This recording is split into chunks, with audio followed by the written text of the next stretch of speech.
আমরা আলোচনার বিষয়ে আমরা হারিছ চৌধুরী, আমরা খানাইঘাটের কৃতি সন্তান, সিলেটেরই রত্নগর্ভা সন্তান, সাবেক প্রধানমন্ত্রীর রাজনৈতিক সচিব, বিএনপির যিনি যুগ্ম মহাসচিব আসলে আছেন জাতীয় নেতা জনাব আবুল হারিছ চৌধুরী। তাই একসময় বহুল আলোচিত, আসলে এখনো বহুল আলোচিত। এখন আলোচিত হওয়ার মূল কারণ যেটা, তার লাশ স্থানান্তরের বিষয়টা নিয়ে তাই এই মুহূর্তে সারা দেশ জুড়েও আলোচনা আছেন। তো আমরা আজকের এই লাইভ আলোচনা করার লাগে আমরা সাথে যুক্ত হইছেন হারিছ চৌধুরীর সুযোগ্য কন্যা ব্যারিস্টার সামিরা তানজিন চৌধুরী। আর আমরা তার ব্যাপারে আসলে জানি খানিঘাটবাসী একসময় তার ব্যাপারে খুব একটা না জানলেও তাই যেহেতু লেখাপড়া বা স্টাডি সংক্রান্ত সব বিষয় নিয়ে পরবর্তীতে প্র্যাকটিস এগুলো তাই লন্ডন করছেন, লন্ডন আসলা পরবর্তীতে তাই যখন হারিছ চৌধুরী ইস্যু নিয়ে তাই যখন সরব হইছেন বা তান বাফর যে দায়িত্ব যেটা তাই পালন করতে গিয়া তান আমরা চকুর সামনে তাই বাসিয়ে উঠছেন। আজকে সামিরা তানজিন চৌধুরী যে আমরা সাথে আছেন, আপনারা প্রয়োজনীয় কোনো কমেন্ট তাহলে কমেন্ট করবা, প্রশ্ন করবো, আমরা সামিরা তানজিন চৌধুরীর কাছে এটা প্লেস করবো। আর আমরা লাইভ শোনা যার সামিরা তানজিন চৌধুরী আমরা লাইভ শোনা যার আমরা এজনের কাছ থেকে আউটপুট পাইছি যে এটা ঠিক আছে শোনা যার। তো আমরা আজকে মূলত যে বিষয়গুলো নিয়ে আমরা আলোচনা করবো, আলোচনার বিষয়গুলো আমরা হইলাই। একটা হইলো কি যে আমরা হারিছ চৌধুরী তো খানাইঘাটের মাঠে ফিরিয়ে দেইরা, আপনারা যে বিষয়বস্তু দেখছেন নিজ ভূমি ফিরিয়ে দেইরা, এটা একটা বিষয়।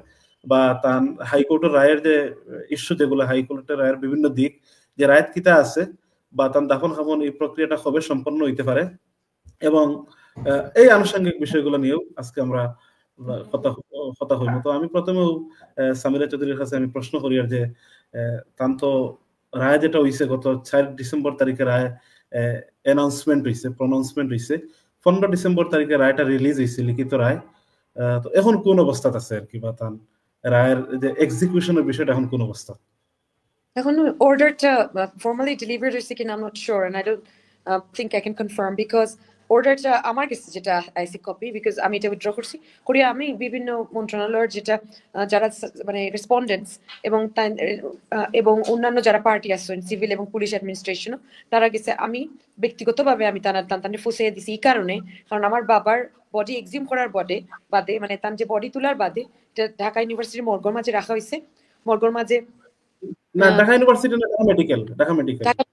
ঢাকা মেডিকেলের মর্গের মাঝে রাখা হয়েছে এবং 2 মাস থেকে এটা আছে আবো। সো এটা আসলে ধর্মীয় রীতিনীতি মানলেও এবং এবং একটা মানবিকতার খাতিরে এবং তার নিজের ব্যাকগ্রাউন্ডের খাতিরেও এই বডিটা আর অত লম্বা সময় ফালাইয়া রাখা যায় না। সো যেহেতু আমরা প্রসেস অ্যাডমিনিস্ট্রেটিভ প্রসেস বা আমলাতান্ত্রিক জটিলতা অসম্ভব স্লো একটা প্রসেস, সো আমার এটা ব্যক্তিগতভাবে আসলে পার্সু করিয়া তান্তান্ডে পরিস্থিতি বুঝিয়ে ঠেলিয়া তাড়াতাড়ি কামটা করাই লওয়া লাগে, কারণ I cannot allow to for my dad's body to remain there for longer. মানে এটা আমি মানিয়ে নিতে আমার কষ্ট, একটা মানসিক ব্যাপার আছে, মানে শান্তির ব্যাপার আছে, একটা অশান্তির ব্যাপার আছে। আমার মা লন্ডন থেকে আইসুন, তাই পুনর্দাফনটার লাগিয়ে আইসুন। সো এটা আসলে আর মানিয়ে নেওয়া যায় না, যেটা তাই মানে ফরিতাক্তা যত সময় কোর্টে ডেলিভারি দিত আর যত সময় আমলাতান্ত্রিক জটিলতা পার হইতাম। সো ওটার লাগে আমি বহুত মানে দৌড়ঝাঁপ করি আর, এবং আমার সাহায্য করে আবার অ্যাডমিনিস্ট্রেশনেরও মানুষ সাহায্য করে, আমরারও মানুষ ও মানে নিজেরা শক্ত আর কি। সো এখন এখন ও যে ডেলিভারি হয়েছে একটা প্রসেস শুরু হয়ে গেছে, তার লাস্টটা এখন আমরা ডেলিভারি নিমু, অর্ডার তো পাইছি, ডেলিভারি নিয়ে এটা এটার উদ্দেশ্যে রওনা হয়ে যাব ইনশাআল্লাহ সুন। আমরা টার্গেট হলো ফ্রাইডে অর স্যাটারডে। আমরা সামিরা চৌধুরীর কথার মাধ্যমে আমরা কিছুটা ক্লিয়ার হয়েছে। আমার কাছে অনেকে প্রশ্ন করে, ফেসবুকেও জিগায়, ফোনেও জিগায়, বিশেষ করে আমার অনেকেও জিগাইছে যে আমি গতদিন কয়েকদিন আগে ফেসবুকে একটা পোস্ট দিছি যে আগামী শুক্রবার বা শনিবারে তার পুনরায় সমাহিত করার যে কাজটা এটা সম্পন্ন হইতে পারে বা আর একটু দেরি হইতে পারে, আমি ক্লিয়ার করছি না। তো এটা আর একটা অনেকে হয়তো প্রশ্ন করতে পারেন যে হাইকোর্টের একটা রায় হয়ে গেছে, তো এটা অত দেরি হয় এখানে। তো এটা দুইটা কারণে দেরি হয়। প্রথম তো কোর্টের একটা প্রসেস, একটা রায় হওয়ার পরে এটার লিখিত রায় যেটা এটা রিলিজ হইতে হয়, যেটা আদালতের নিয়ম, লিখিত রায় প্রকাশিত হওয়ার আগ পর্যন্ত রায়ের কোনো কিছু এক্সিকিউশন করা যায় না, এটা আমরা সবাই জানি। তো লিখিত রায় তো প্রকাশিত হয়ে গেছে 15 ডিসেম্বর, তারপরে তো আজকে 10 দিন হয়ে গেছে। তো এটা আর একটা কারণ যেটা, যে এটা আমি স্পষ্ট করি যে রায় যদি লেখা থাকতো যে এটা হারিছ চৌধুরীর ফ্যামিলি যারা আছেন, ফ্যামিলির মেম্বার যারা, তারা এক্ষুনি নিয়ে এটা দাফন করি লোকা, তাহলে এটা হয়তো 1-2-3 দিনের ভিতরে এটা দাফন প্রক্রিয়াটা সম্পন্ন করা সম্ভব হইল না। কিন্তু এই রায়ত কিন্তু কয়েকটা বিষয় আছে, তার মধ্যে একটা বিষয় হলো কি তান্ডে রাষ্ট্রীয় মর্যাদায় দাফন করা হইতো এবং রেসপন্ডেন্ট, আমরা সামিরা তানজিন চৌধুরী হয়েছেন রেসপন্ডেন্ট শব্দটার আমরা বাংলা অর্থ যেটা আমরা কই আমরা খানিগাটি ভাষায়, অর্থাৎ রায়টা যারা কার্যকর করতো বা এই রায়টা যারা তামিল করতো, তো এই রেসপন্ডেন্টের মধ্যে কিন্তু প্রশাসন জড়িত, খানিঘাটের উপজেলা নির্বাহী কর্মকর্তা, সিলেটের জেলা প্রশাসক, সমাজ কল্যাণ মন্ত্রণালয়ের সচিব, মুক্তিযুদ্ধ বিষয়ক মন্ত্রণালয়ের সচিব, পুলিশ প্রশাসন, এরা হইলো কি এই রায় বাস্তবায়নের সাথে রিট আবেদনে যেটা এরা রেসপন্ডেন্ট বা এরা রেসপন্ডেন্টের বাংলা অর্থ যেটা আর কি জবাবদানকারী, এটা শাব্দিক অর্থ এটা হইলো বাস্তবতা হইলো কি রায়টা কার্যকর করার সাথে বা যারা সম্পৃক্ত, তো এটা যেহেতু প্রশাসন সম্পৃক্ত, সিলেটের ডিসি ইউনো, খানাইঘাটের ইউনো, তার বাদে ঢাকার ইউনো, তো তানু ইনভলভড।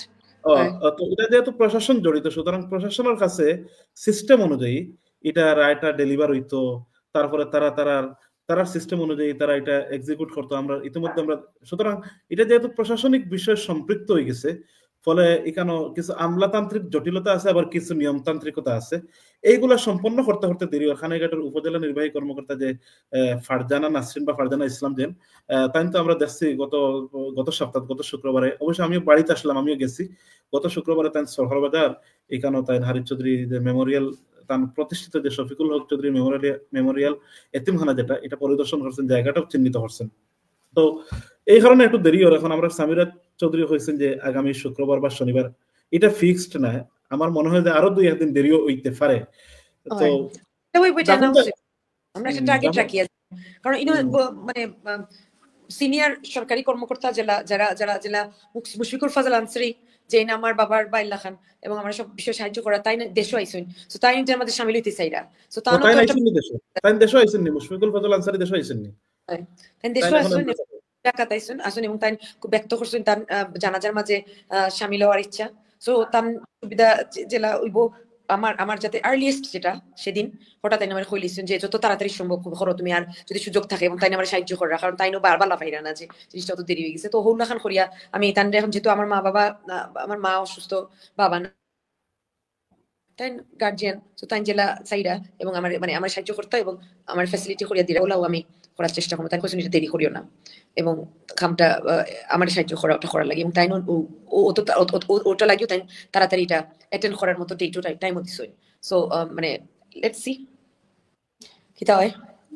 খাইলে তো আমি ফাইনালি জানাজা তাহলে হারিস চৌধুরীর যে প্রতিষ্ঠিত তার বাবার নামে, অর্থাৎ আপনার দাদার নামে যেটা প্রতিষ্ঠিত মানে শফিকুল হক চৌধুরীর মেমোরিয়াল এতিমখানা প্রাঙ্গণ, জানাজা সম্ভবত ওখানে হইব, আমি যতদূর ধারণা করি।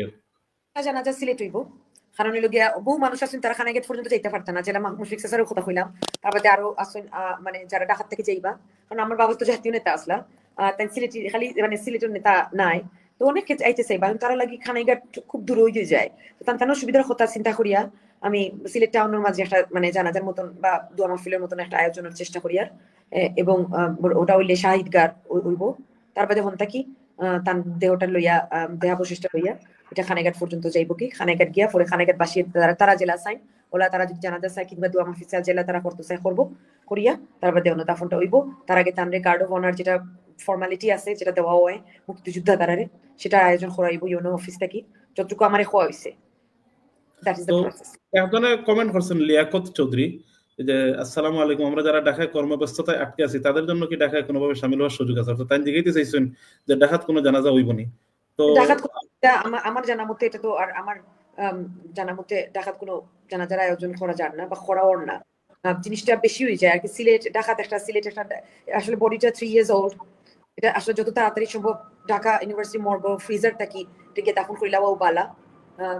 আপাতত ঢাকাত কোনো জানাজার কথা আমি জানি না।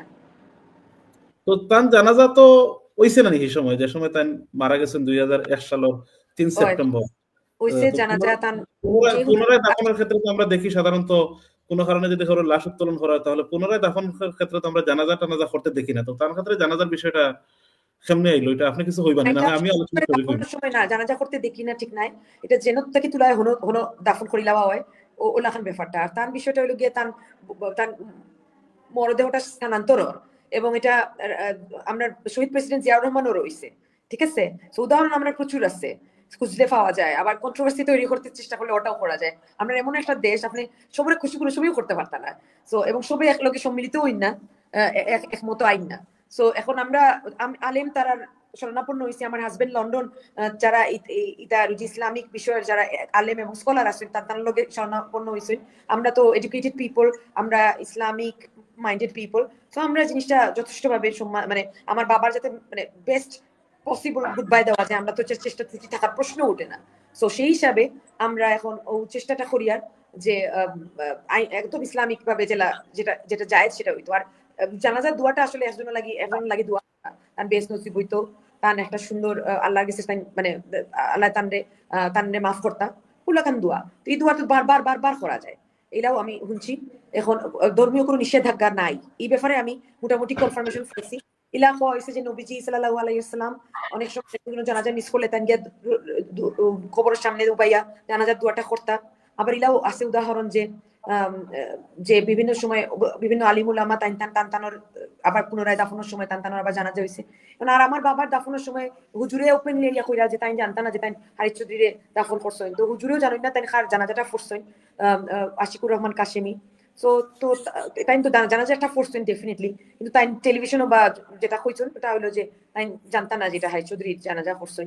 সো এটা হিসাব করলে। আর তাছাড়া আরো বিষয় আছে, যেমন আমার ভাই তো এটা জানাজাত সামিল হয়েছিল না, আমার বাবা ডাইরেক্ট ব্লাড সামিল হয়েছিল না।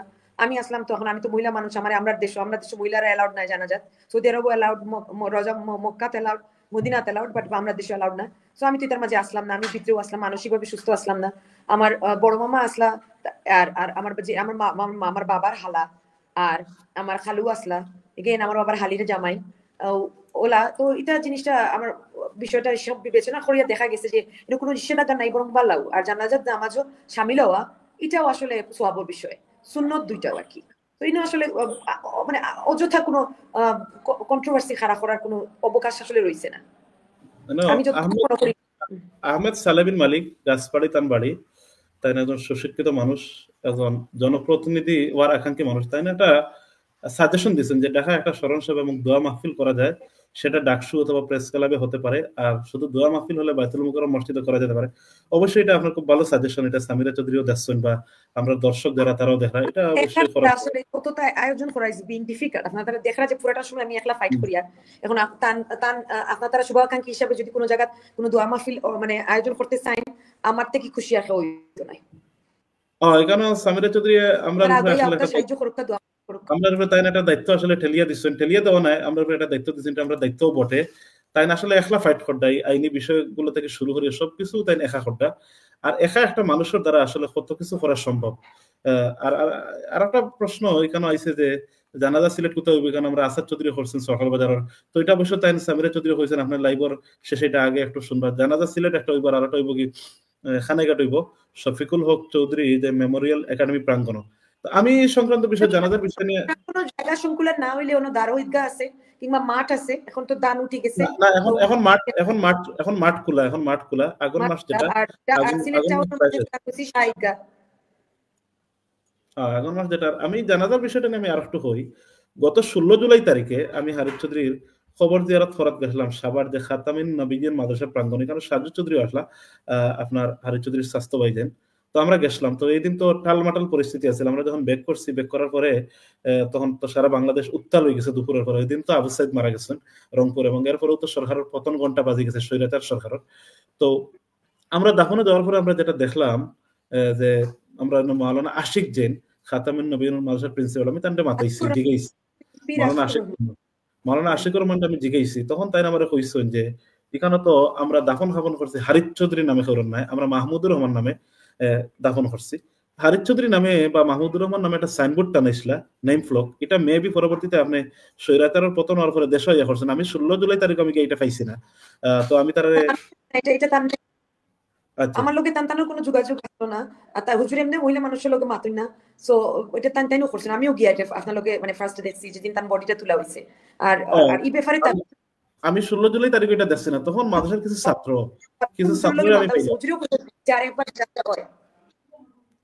তখন কিছু ছাত্র ওখানে পাইলাম বা হুজুরদের পাইলাম, আমি কইলাম দেখি লাখিতা, তখন কইলে যে ছাত্ররাও হয়েছে যে আমরা পরবর্তীতে জানছি তাই হারিস চৌধুরী আমরা মানব জমিনের পত্রিকার রিপোর্ট, অন্যান্য পত্রিকা বা টেলিভিশনও যে রিপোর্ট গুলো হয়েছে, রিপোর্ট গুলোর মধ্য দিয়ে তখন আমরা জানতে পারছি হারিস চৌধুরীর জনজা আমরা করছি। আসলে তো আমরা মাহমুদুর রহমান নামে একজনের জনজা করছি, এরকম জনজা তো আমরা মাদ্রাসাত মাঝে মধ্যে হয়, যদিও সব খবর দেওয়া হয় না, কিন্তু মাঝে মধ্যে আমরা এলাকার এরকম কিছু জনজা হয়, ওই হিসাবে আমরা খাওয়া হয়েছে যে মাহমুদুর রহমান নামে একজন প্রফেসরের জনজা আছে, আমরা ছাত্র হলের খাওয়া হয়েছে, আমরা অ্যাটেন্ড করছি জনজা।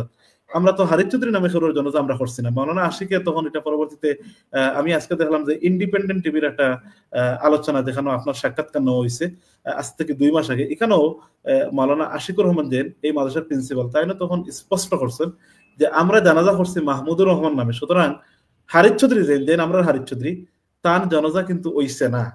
সুতরাং একটা মানুষের তো জনজা করিয়া দাফন করা, জনজা করিয়া খবরস্থ করা, এটা তো আত্মীয় স্বজনের দায়িত্ব। জানাজাটা হইছে মাহমুদুর রহমান নামে একজন ব্যক্তির। এখন মাহমুদুর রহমান নামে কেন হইলো সেই প্রতিকূল সিচুয়েশনটা তো আমরা জানি, একটা ভয়ঙ্কর স্বৈর শাসনের কবলে আমরা গোটা দেশ জিম্মি আসলাম, গোটা দেশের জনগণ জিম্মি আসলাম। সেই প্রেক্ষাপটে সেই কঠিন সিচুয়েশনে তাই একটা ছদ্মবেশ ধারণ করিয়া মাহমুদুর রহমান নাম ধারণ করিয়া তাই ঢাকা শহরে বসবাস করছেন এবং এই অবস্থাত মারা গেছেন। এবং তাই মারা যাওয়ার পরে পরে গোয়েন্দা সংস্থার বা অন্যান্য আইন শৃঙ্খলা বাহিনী সবরও চাপ আছিল, তখন যদি হারিস চৌধুরীর নামটা প্রকাশিত হইতো তখন না হয় নানাবিধ অ্যাডভার্স সিচুয়েশন আছিল। এই কারণে মাহমুদুর রহমান নামে তার জনজাত হয়েছে। ফলে জনজাত সাধারণত আত্মীয় স্বজন যারা থাকার কথা, আমরা জানি সামিরা চৌধুরী তাই লন্ডন আসলা, তাই লন্ডন থেকে সাথে সাথে আইসেন, আবার পরে তাই বাবার জীবিত হলেন, বাবার লগে তাই শেষ কথাটা হইতে পারছেন না, বাট তান কুলো তান বাবা মারা গেছেন এবং মারা যাওয়ার পরবর্তীতে তাই লাইফ সাপোর্টও আসলা, আমি কয়েক ঘন্টার ব্যবধানে তাই লাইফ সাপোর্টও যাইনি, তো এটা কারণে পাইছি না। তান যে জানাজা তান যে দাফনের প্রক্রিয়া যেটা, এটা একজন মেয়ে মানুষ হইয়া এটা তাই সম্পূর্ণ কিছু তাই তাই অবশ্য মেয়ে মানুষ হিসেবে তাই পিতার দায়িত্ব পালন করছেন, কিন্তু মারা যাওয়ার পরে সাধারণত মুসলিম ধর্মীয় রীতি অনুযায়ী পুরুষ মানুষের উপর দায়িত্বটা বেশি বর্তায়, কারণ মেয়ে মানুষ তো সাধারণত জানাজা পড়তে পারে না। তো আমরা আমার ভাই আমার দেওর আসলো, আর অবশ্যই দাফন করার সময় বড় মামা আমার জয়েন করছিল, আমার যে সময় আমি বডিটা লইয়া যাই দাফন করার লাগে, যে সময় আমি জায়গাটা পাই তো নানুর জায়গা লওয়া আসলো, হুজুরে মামারে আগে থেকেই আগে চিন্তা, মামাও মাদ্রাসার সুরা সদস্য, আমার মামাই কইছো এটা অলরেডি ক্যামেরাত, যেদিন আমরা আব্বুর যে এখন নতুন জায়গা যে খানাইকারো দাফন হইব জায়গা যেদিন আমরা ভিজিট করার গেছি, আমার বড় মামা জাফর ইকবাল মাসুম কিংবা মাসুম আহমেদ নামে পরিচিত, ওটা তাই কইছই, তাই আসলা আমার লোকে পরে দাফন করার। কিন্তু তারপরেও যেটা হইছে আত্মীয় স্বজন বলতে বৃহত্তর যে আত্মীয় স্বজন, বৃহৎ ফ্যামিলি বা এলাকা বা আমরা যারা আমরা কেউ তো জানতাম না, আমরা কেউ জানাজাত প্রচুর ডর দেখানি হয়েছে। আত্মীয় স্বজন যারা আমার চাচা আফন চাচা আসলা, দুইজন আসলা, তান মানে গোয়েন্দা তারার যে ডর দেখা নিয়েছে আমরা রে, তানোর মানে পর্যন্ত সামর্থ্য হয়েছে না ইয়া জয়েন করতা, ও আর বাকি তারার কথা তো বাদু দিলাম। সো এটা আর মাতিয়ার লাভ নাই, এই সময় একটা যে ঘটনাটা যে সময়টা গেছে এটা একটা দুঃস্বপ্ন লেখা না। তারপরে তার যখন মারা যাওয়ার 3-4 মাস পরে যখন তার মৃত্যু সংবাদটা মিডিয়াতে আইছে, তখনও তো কেউ তার মৃত্যু সংবাদ নিয়ে লেখারও সাহস কেউ পাইছে না। এখানে একজন কমেন্ট করছেন নাসির উদ্দিন, তার বাড়ির শহরবাজার, তো মরহুম হারিস চৌধুরী তার একটু হয়তো মোবাইল থেকে লেখছেন, হারিস চৌধুরী সাহেব যখন মৃত্যুবরণ করেন তখন বিএনপির কেউ তাকে লেখালেখি দূরে, বিএনপির কেউ না কেউ করছে না, আমাদের জসিম এবং শহীদুল্লাহ সিদ্দিকী ভাই প্রথম লেখালেখি করেন। আমার কথা আর কানাইঘাট পৌরসভার শহীদুল্লাহ সিদ্দিকী কাতার, তখন আমি তাদের চিনি পার্সোনালি। তো ঠিক আছে, আমিও যখন লেখালেখি করছি তখন তার প্রতি কৃতজ্ঞ, তার লোকের এই বিষয়টা আমার লোকে মাতছই, আমার তার লোকে বিষয়টা মাতছে। এবং এই যে ব্যাপার নিয়ে সিনিয়র সচিব শামসুল আলম আঙ্কেল তাই আমার বাবার লোকে পিএম অফিসে কাম করছিলা, তো তাই নিটা নিয়ে লেখছই। তার বাদে যে সময় মুশফিক সাইটা শুনিয়াও লোকে লোকে আমার তুকাইয়া বার করছেন মুশফিকুল ফজল আনসারি, তার বাদে মুশফিক চাচা আমার কইছেন যে আমি এটা তুলিয়া ধরতাম, এবং আমি লগে লগে তান ইনফরমেশনটা দিছি, সবটা খুলিয়া কইছি। যে সময় তাই আমার খুঁজিয়া বার করছেন, আমি তো খুব দুঃখ ভারাক্রান্ত অবস্থায় আসলাম, মানসিকভাবে সঠিক অবস্থাতে আসলাম না। পরে তাই আমার দেশ থেকে সবটা জানিয়া তাই বার্সাওয়াত আসলাম, কারণ তখনও আমি আমার আব্বুর যে রাখিয়া যাওয়ার যে ফ্ল্যাটটা ওই ফ্ল্যাটও থাকতাম এবং আমি একলা আসলাম। তো তাই আমার নিরাপত্তার কথা চিন্তা করি আমি একটা সুনিরাপদ জায়গা স্থানান্তরিত হওয়া পর্যন্ত তাই নিউজটা পাবলিশ করছেন না। এটা বহুত কিছু ব্যাপার আছে, কারণ এটা দোষ দেওয়ার কোনো জায়গাও নাই, অবকাশও নাই, বরং একমাত্র স্বৈরাচার সরকার এবং তার লগে যারা হাত মিলাইছিল মানে তারা এটা লাগি দায়ী যে আমরা একটা অনিরাপদ পরিস্থিতির মাঝে ছুড়িয়া ফালানি। এবং আমার বাচ্চাটাও আমার লগে আসিল, এবং ওই অবস্থা আমি যে সময় নিউজটা আইলো ওই সময় এটা নিয়ে তুলপাড় শুরু হইলো, আমার বাচ্চা নিয়ে আমার তো ওই সময় আত্মগোপনও যাওয়া লাগছে। তো আমার বাবার পরে আমি দেশে আইয়া সন্তান লইয়া যে সময় আত্মগোপন আসলাম কিছু সময় এই গফ আপনার তারা করছি না, কারণ এটা আমার উপরে ফোকাস নাই, আমার বাবার কষ্টের তুলনায় এটা কোনটা আয় যায় না, এটা ইটস নাথিং। তো ওটার লাগি কইলাম আর কি যে বিষয়টা ওলাখান আসলো আর কি। যে খারা তুলছেন না তুলছেন তাহলে আমরা আজকে আরেকটা জিনিস জানলাম, আপনারও আত্মগোপনে যাইতে হইছে। এটা হবে অর্থাৎ তান্ডে তখন হবন এটা সময় নিউজ, এটা সময় নিউজটা আখতা কোনো অ্যানাউন্সমেন্ট ছাড়া আখতা বার হয়ে গেছে যে হারিস চৌধুরী বলে লন্ডন মারা গেছেন, ও নিউজটা আমার লগে লগে তুলপা শুরু হইছিল। সো এটা আমি সর্বপ্রথম লেখছি হারিস চৌধুরী যে 3 সেপ্টেম্বর তারিখে মারা গেছেন, আমার মনে হয় এটা সেপ্টেম্বর মাসেও। আমি না এটা আখতা আমরা না জানাই, এটা হঠাৎ বাংলাদেশ ন্যাশনাল টিভি ডিবিসির মাঝে আইছে যে আমরা লন্ডন আব্বু বলে লন্ডন মারা গেছেন, তারপরে আরো কোনো জায়গাতে লেখালেখি শুরু হইছে। তো এটা তারও আগে, এবং ওই সময় এটা শুরু হওয়ার লগে লগে গোয়েন্দা তৎপরতা বাড়ি গেছিল, এবং আমরা যেন আমরা সময় আত্মগোপনে যাইতে বাধ্য হইছি আব্বুর ফ্ল্যাট ছাড়িয়া। আর সঠিক সংবাদটাও ওটার লাগে এটা আরো ডিলে করা হইছে, কারণ যাতে আমি একটা নিরাপদ জায়গা ফসি যাই ততদিন পর্যন্ত।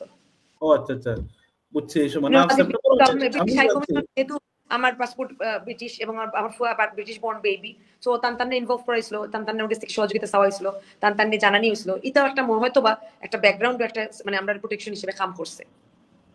ও বুঝছি। তাহলে এসব কারণে তো আপনার আসলে স্বৈরাচার।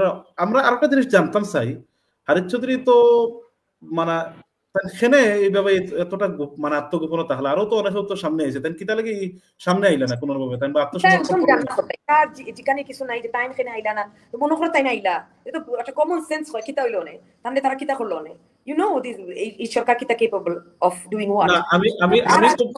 আমি খুব ইম্পর্টেন্ট একটা তথ্য জানছি, যেটা হইলো কি তান মানে এটা আমরা জানা দরকার, যদি এটা সত্য হইয়া থাকে এটা তো তান দেশপ্রেমর অগাধ দেশপ্রেমর তান্ডে স্বৈরাচার সরকারে চাইছে তান্ডে রাজসাক্ষী বানাইতো, খালেদা জিয়ার ফাঁসি বানাইতো।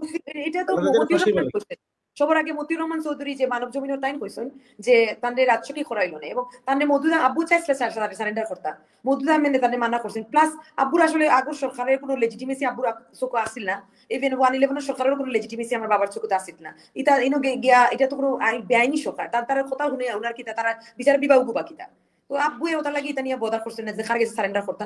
যে সময় তার বাদেও তাই দলের যদি সুবিধা হয় তার দলে কিতা চায় ওটা জাগি তাই এটা তো তার দলের পরামর্শ নিচ্ছেন সিনিয়র কমান্ডার হাই কমান্ডার, এবং তার থেকে জানানো হয়েছে যে লাসে ওলা থাকো, তো তাই হলা আসলাম।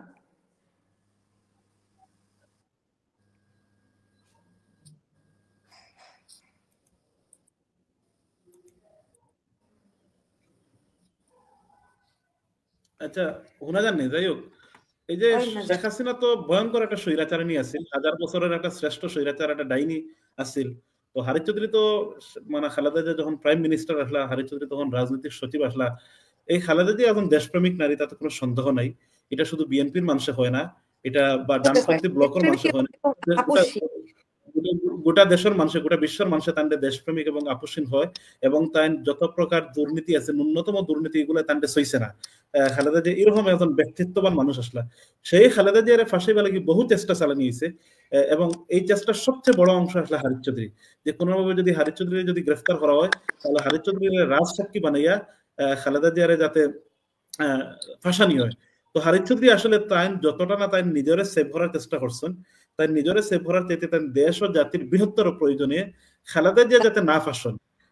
এবং শেষ পর্যন্ত আমরা জানি যে খালেদা জিয়ার তথাকথিত একটা এতিমখানার মানে কিছু টাকা আত্মসাতের মামলা আছে। খালেদা জিয়ার যে মহিলা, তার যে ব্যাকগ্রাউন্ডের মহিলা, এই খালেদা জিয়ার তো ডেইলি যে দৈনন্দিন যে তার বেশভূষা বা দৈনন্দিন যে চাল চলন চলাফেরা এই এগুলো তো তার এগুলা 2-4 দিন এক সপ্তাহ আত খরচ, এই টাকা লাগে তো খালেদা জিয়া কোনো অসুবিধা মানুষ নাই। কিন্তু তথাকথিত এতিমখানার কিছু টাকা আত্মসাতর একটা মামলা আর কিচ্ছু না ভাইয়া, ওটা দিয়ে তান্ডে খালেদা জিয়ারে ফাঁসাইয়া শেষ পর্যন্ত তান্ডে কনভিক্টেড করা হয়েছে। এবং উচ্চ আদালতে যাওয়ার পরে সাধারণত আমরা দেখি, সাধারণত এটা কোনো আইনের বিধান নাই যে সাধারণত কনভিকশন যেটা এটা কমিয়ায় অথবা মওকুফ হয়, কিন্তু খালেদা জিয়ার ক্ষেত্রে দেখা গেছে যে ট্রায়াল কোর্টে যে রায় দিছে, এখানে যে সাজার মেয়াদ দিছে, হাইকোর্টে গেল এটা আরেকটু বাড়িছে, অ্যাপিলেট ডিভিশন আরেকটু বাড়িছে, অর্থাৎ এটাতে অত্যন্ত সাজানো সুপরিকল্পিত একটা মামলা আছে, খালেদা জিয়ার ফাঁসানোর একটা মামলা আছে, তাতে কোনো সন্দেহ নাই। কিন্তু এই যে গেম যেটা, এই যে ড্রামা যেটা, এটা করা হইতে আছে হারিস চৌধুরীর দিয়া।